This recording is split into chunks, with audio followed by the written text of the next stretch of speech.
Alright, hello, my name is Aaron.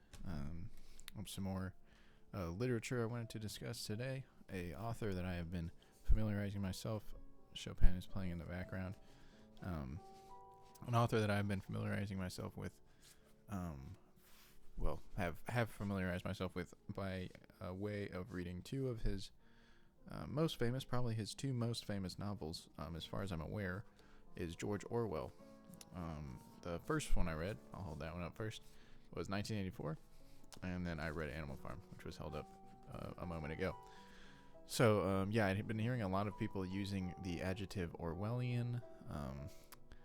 He's kind of re-entered the zeitgeist of literature and just kind of culture as a whole. So I kind of wanted to read him and then examine a little bit as to what Orwellian meant and why people are so interested in using it. And I think I have somewhat of an idea. Orwellian is sort of this. The adjective Orwellian kind of refers to this dystopian, kind of totalitarian type social system that George Orwell would write about frequently. That's what both of these books are about. And so if you hear somebody use the word Orwellian, they're kind of referring to something being kind of fascistic and totalitarian in nature. And so, I thought these were two really interesting and well-written novels. Animal Farm is almost a short story. It's a really tiny, thin book. But it's really good. And Animal Farm, they're almost, they could almost be, what's like a two-part series. Because Animal Farm kind of outlines more the formation and kind of methodology of totalitarianism and how a system of governance and a system of just kind of societal, how that societal mechanism can come to be a thing. And then 1984 is a story about someone who's already in that type of society and their experiences and their disillusionment with the entire thing. Animal Farm, one reason why they can't be a two-part series is Animal Farm focuses on its main characters are literally animals. It's about a farm, a ranch, a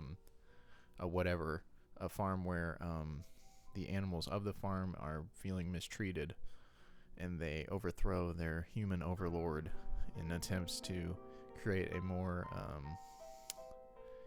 I guess you would say,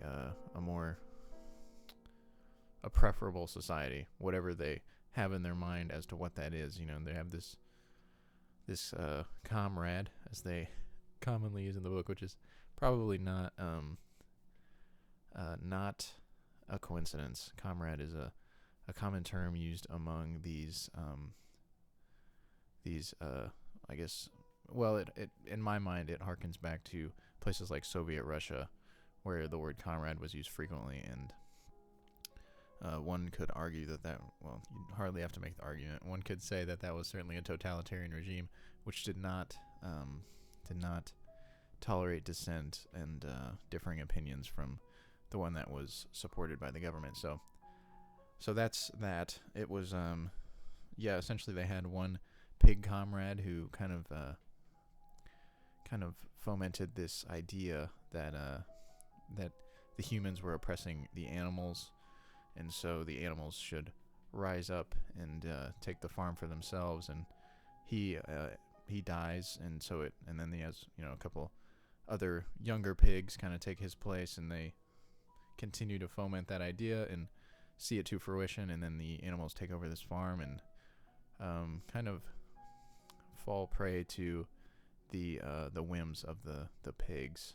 I think one of the most interesting ideas about this book is the nature in which that is achieved, and I think it can kind of be summed up in the fact that these animals are just not they're not bright because they're animals and they don't know really anything other than work, which is kind of the only thing that they're good at and that they're tasked with and that they do well. But other than that, these pigs, they teach themselves to read. They teach themselves a number of different human type activities. They can read. They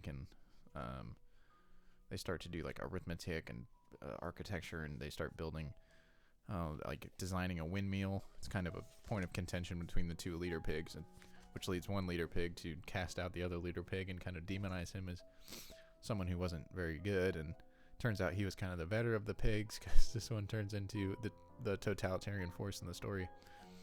And so, I think the most interesting point in the book, though, is, to me, is the existence of an unlearned and kind of ignorant society is what makes it so easy for these totalitarian type individuals to mold societies into what they want. Because if you have a group of people or a group of animals who don't know enough and can't learn enough to inform themselves on what things used to be like, or what they should be like, or what things could be like in a more free society, then it's easy to convince them that their life is good. And that idea shows up also in 1984. You have a group of kind of proletariat individuals. The entire, the majority of the population is this kind of proletariat population of people called the proles, which is probably not a coincidence. I don't think so. Excuse me. Tea. But you have this population called the proles, and the entirety of their entertainment and their literature and their information, their news, is filtered through the lens of the government, which is just kind of labeled the party in the book. And so all of that is under control of the government via these different departments. You have the Department of Truth, which is that's where the protagonist Winston works, and it's kind of their entire job to manipulate information into ways that makes the party look good. You could have something that would make the party look entirely bad, which it kind of is. And for example, there's a point where I think it's either coffee rations or some type of food ration is being reduced, but the Ministry of Truth goes back and they amend all the pieces of information that existed before to change the ration of food that people used to get. So it says in this literature that people used to get this certain amount, and then from there they can increase the amount from there, which is not the actual amount that people were getting. It's just the amount that people will read that they were getting, because they will literally change the information, go out and get all the other information that already existed in the world, destroy it, and then inseminate this new information. And in that way they can kind of control the narrative and the information that is proliferated throughout the proletariat. So it's if you can control the knowledge of your subjects, then it's an easy way to subjugate them. And I thought that was kind of a really interesting idea within both of these books, and it's an idea that has played itself out not only in history but in modern day. And some extreme examples, this is entirely true. Like a place like North Korea, if you I have a book over on my piano. I forgot what it's called. It's The Escape from North Korea. It's about that's not the exact name. It's someone's escape from North Korea, and it's just her story. And if you also listen to someone who I've been listening to interviews about, and interviews that she has done, is an individual named Yeonmi Park who escaped North Korea. I think it was like 10 years ago or so. She escaped as kind of a teenage young adult girl, and escaped to China, or I think she escaped to like Mongolia or something, and then eventually ended up in China, and then eventually the United States. And she told her story eventually, And one of the more interesting things that she talks about is she talks about a lot of interesting things, but one thing that she talks about is the nature of the North Korean government and how they just control. I mean, they control everything. They control the literature that these people read. They control the language that they speak. They control how they eat, when they can. It's an entirely totalitarian regime, and in that way, you see this population of people who really knows nothing else other than North Korea. I mean, I think world maps are like I can't remember for sure, but like world maps are entirely incorrect. There are countries that don't exist anymore. South Korea most definitely doesn't exist. I think there are a lot of holes in the North Koreans' knowledge, and to a point where they almost aren't. They know nothing else, and that's how you can kind of create a population of people who are not only subjugated by these governments, but seemingly okay with it, because they don't know anything else, and they don't know how things could be and what they should be like, what freedom is actually like. And that's really sad and kind of depressing, but it's kind of just the nature of these regimes and the specific kind of malicious and malevolent individuals that lead these regimes. And you see it to a lesser extent in all types of places. I mean, China is well known for its censorship and its control of its population. You have ideas like the one-child rule, which existed has existed since I think it's like sometime in the 1980s, when Mao was kind of doing his what they call that, the Great Leap Forward or something like that, where he wanted to kind of consolidate the rural population and promote the cities, and wanted people to move into the cities, and a lot of people died then, and he created this one-child rule where families can only own one child, and from that you get forced abortions and things like that, which is terrible. And